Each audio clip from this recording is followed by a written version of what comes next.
Hello my dear friends, you're on the Military Summary channel, and today we will discuss the situation in Ukraine on the 26th of April of 2023. Today we have a lot of very interesting updates, so let's start. And as usually, the most important and the most interesting updates are coming from Bakhmut. During this day, the Russian sources reported that as a result of fierce clashing, storming operation and many other actions that took place in this area, the Russians managed to complete encirclement of the western part of Bakhmut. To be more precise, when talking about the encirclement of the western part of Bakhmut, we are talking about this fortification area. Currently, there are no more roads that Ukrainians are able to use for evacuation, rotation, support, and many other processes in this area.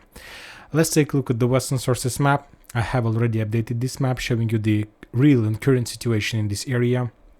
Let's start from the north. The Russians reported that as a result of fierce clashings, they managed to capture at least some part of Khromova, and I believe that the territory that they managed to capture is enough to establish physical and visible and fire control over any road that connects Bakhmut with Chasov Yars going through the north part of this area.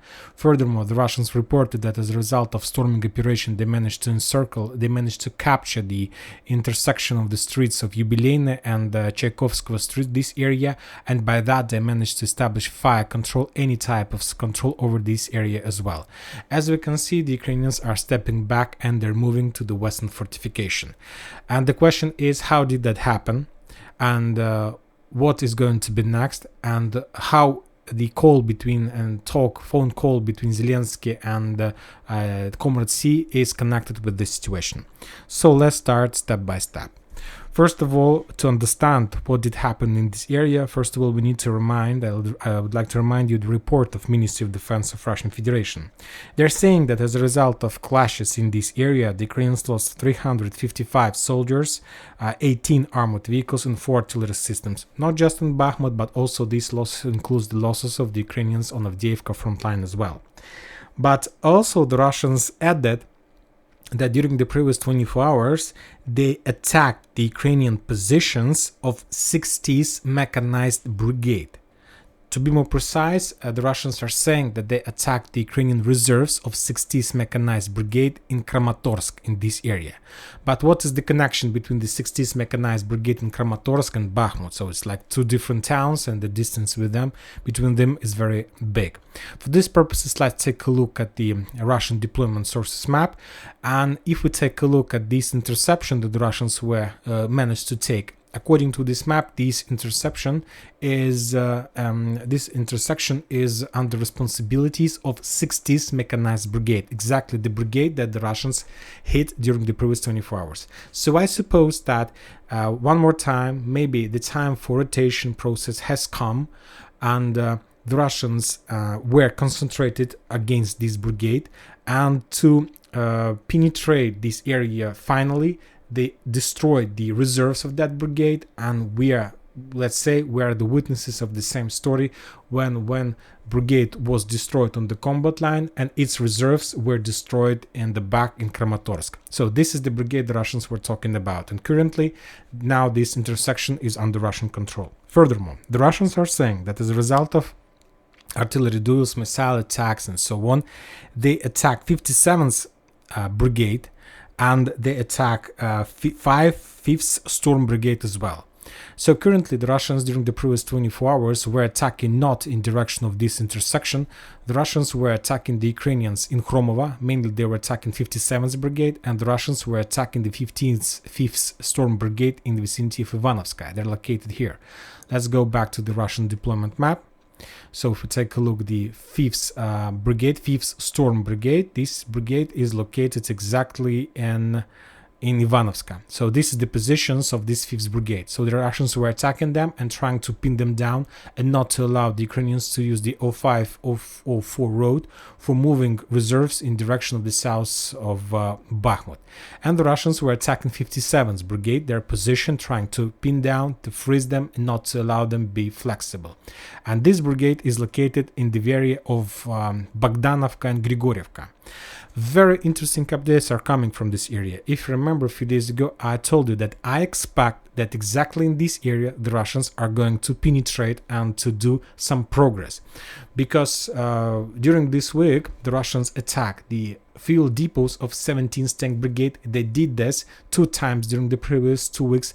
The Russians attacked 57th, 77th Brigade in this area, and currently if we take a look at the Western sources map, we see that this map has been updated, and as a result of those fierce clashes the Russians managed to reach the channel. And this is the disaster for the Ukrainians, because currently they managed to split the Ukrainian army in 2 parts. The northern one in Minkovka and Privilya, this is the first bridgehead where the Ukrainians are trying to keep some forces, and the second one on the between Grigorievka and Bogdanovka. And currently I expect that Grigorievka and Bogdanovka is the most important towns. I believe that the Ukrainians have already forgotten about Bakhmut. The only thing that doesn't allow them to forget Bakhmut for 100% is the garrison that are still located there. They're blocked. It's around 6 till 10 from 6 till 10,000 soldiers. The Russians are currently concentrated on Grigorievka and Bogdanovka, and they're attacking 57th, 77th and 17th Tank Brigade. And if we take a look at this map, you're going to see that there are just few ways how the Ukrainians are able to support Ukrainian forces in this small salient. Is the road bridge above the channel in Kalinovka, this one, and another one is the bridge or some passage in the west from Grigorievka that are under complete Russian fire control, artillery control and so on. So I expect that this area is going to collapse as well. Now let's return back to the western Bakhmut. We see that the situation is critical. I believe that, and I expect that within a week this entire area is going to fall. But now let's discuss what is the connection between this situation and the call between China leader and the president of Ukraine. This is complete my speculation, and I expect, and I suppose, and I believe that Zelensky was trying to ask Xi Jinping, to ask Putin to give the Ukrainian forces that are blocked in the western part of Bakhmut to evacuate. They're stuck. They're around from 6 till 10,000 soldiers, and this is the piece of information I'm giving you that we can find in the open source. To tell the truth, I believe that nobody knows the exact number of Ukrainian soldiers in this area. There might be even more, maybe less, maybe more, even more. This is a tragedy, and this is disaster. If the Russians continue pushing, they will encircle or capture this number of forces, and this is going to be a disaster for the Ukrainians, and they need to solve this issue. Currently these forces are no longer able to use the ground, the channel among the fields between these 2 roads. The only possible solution is negotiation and to ask Putin to allow them to evacuate from this town. I don't think that Putin is going to allow them. He will try to encircle, because for him, for Russia, it's a vital question to ruin not just the Ukrainian army, but also to ruin the reputation of Ukrainian military authorities, to make strikes, to make coups, military coups or something like this. And this is the best case for the Russians to do this. Currently, the Russians continue the establishing of 100% cauldron, trying to take control over the last blocks of Hromova and the last blocks that located on the northwest of Bakhmut as well. I think that the Russians are not going to enter this block in the west. They will try to destroy this area using the guided bombs or something like this. And after that, currently in the parallel mode, they will try to attack Grigorievka and Bogdanovka and to take control over these 2 small settlements. And if they're able to do this, of course, the towns like Ivanovsk and Canal will be collapsed automatically. And after that, the Russians will be able to change their focus on Siversk bridgehead, because we discussed this area for many times, and I told you that currently this is also a very important area. And for example, the Ministry of Defense of Russian Federation reported that as a result of artillery duels, artillery attacks, fire attacks, they managed to establish control over, they attacked the position, the Ukrainian position of 81st Air Mobile Brigade. As we discussed, this brigade is located in this small salient, this one Belogorovka, this one 81st Air Mobile Brigade, this one is 81st, and the Russians attacked the position of 25th Brigade that located on the line on the Yampol, let's say along the Zhiribets River. So this is going to be, this is like 25th and so on. So as we can see, the Russians are hurry up, they're speeding, they increase their speed in this area, and all these things is saying that that the Russians are trying to hurry up and to reduce the distance between Siversk and the Russian positions. So they're currently focusing in this area as well. The Russians are saying that when talking about the clashes on Kupiansk and Liman front line, the Ukrainians lost 105 soldiers, 6 armored vehicles and 2 artillery systems. Not much, but as we discussed, that it's very difficult to try to develop your attack along this forest and so on. It's very complicated to do this, but the Russians are doing this and they're pushing in this direction. Now let's move to the south to Avdiivka, because this area is also rich for many updates. The Russians continue their offensive operation in the direction of Novokalinovo, and most of the mappers and the Russian sources confirmed about some progress in this area. And currently the Russians are storming this town, and Keramik and Novokalinovo, and as we discussed, the main direction is to take control over Achertina.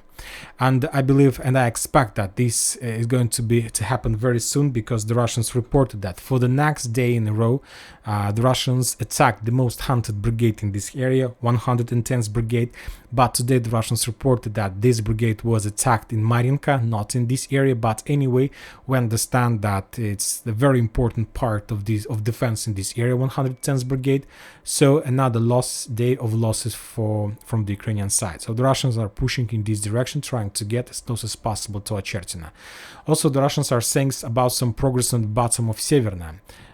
According to this map, is not updated. The current situation in this area is something like this. So the Russians are trying to maintain the bridgehead in this area and to establish control over Severna, and furthermore they made few attempts of crossing the fields between these two towns, and I also expect the soon fall of this area as well.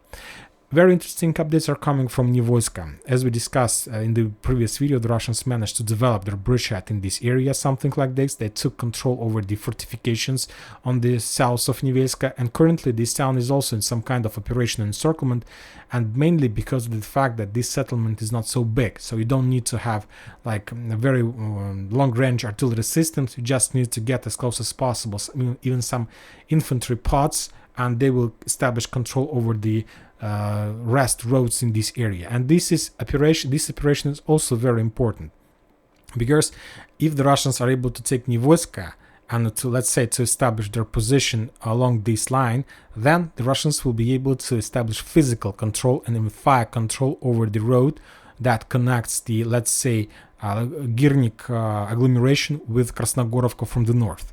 And by cutting this road, of course, this will reduce the possibilities of Ukrainian forces in Krasnogorovka. Furthermore, don't forget about the fact that also I expect that the Russians are going to complete Mariinka operation very soon, and this will allow to start encirclement of Grigorievka from the south and from the north. Also, very critical situation. There are no fierce fightings in this area, and the Krasnogorovka is well fortified, and so that's why the best solution for the Russians is to encircle, and this is exactly what the Russians are doing right now. When talking about the area between Mariinka and Ugledar, as you can see, the Russian source map has been updated. Western source map has been updated. The Russians during the previous 24 hours managed to develop their bridgehead somewhere in direction between Konstantinovka and Vodianaya, and they're trying to encircle Novomikhailivka and to put Novomikhailivka in some kind of artillery salient, and we can see that they were pretty successful.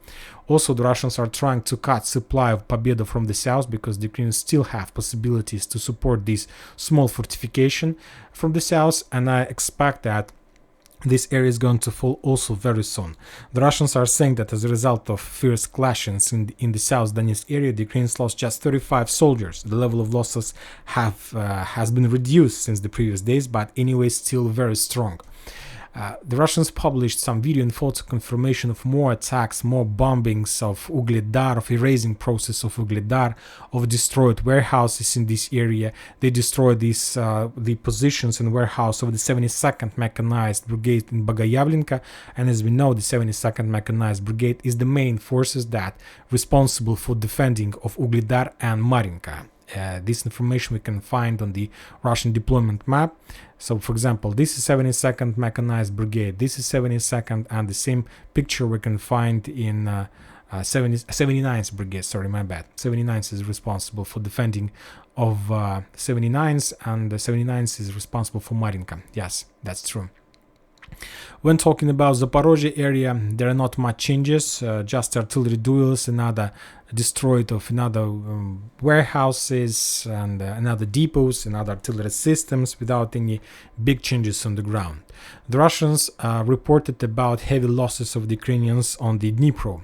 On the Kherson side of the Dnipro River, they're saying that as a result of artillery duels, the Ukrainians lost 75 soldiers, 2 armored vehicles, and 1 artillery system M777. Also very heavy losses.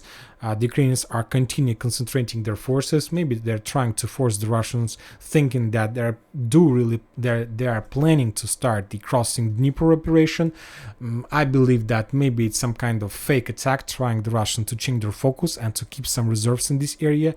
But anyway, we'll see what is going to be next, because I believe that soon, and I expect that soon, Bakhmut is going to fall, and this is going to change the entire picture. And currently there is a negotiation process, I believe so, between the Ukrainians and China, under support with help of China, and Ukrainians do want to save their reputation by getting the forces out of Bakhmut. But one more time, I don't think and I don't believe that the president of Russian Federation will allow the Ukrainians to leave their forces, to get their forces from this area. Don't forget, if we take a look at the Russian deployment map, there is a real salad of different types of forces. There are fallen volunteers from Chechnya, from Ichkeria, from Belarus, from Georgia, from many other countries. There are special forces, there are mechanized brigade.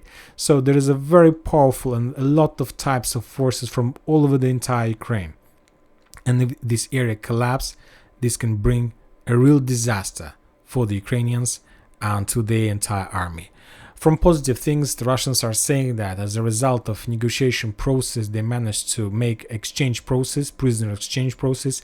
The Russians returned 44 soldiers and the Ukrainians returned 40 soldiers from the prisoner of war, from the territory of Russian Federation. And that's it for today. Military Summary channel reminds you to condemn any violence in Ukraine. Thank you for your watching. Subscribe to my channel, put your likes, join my Patreon, and have a good day. Bye bye.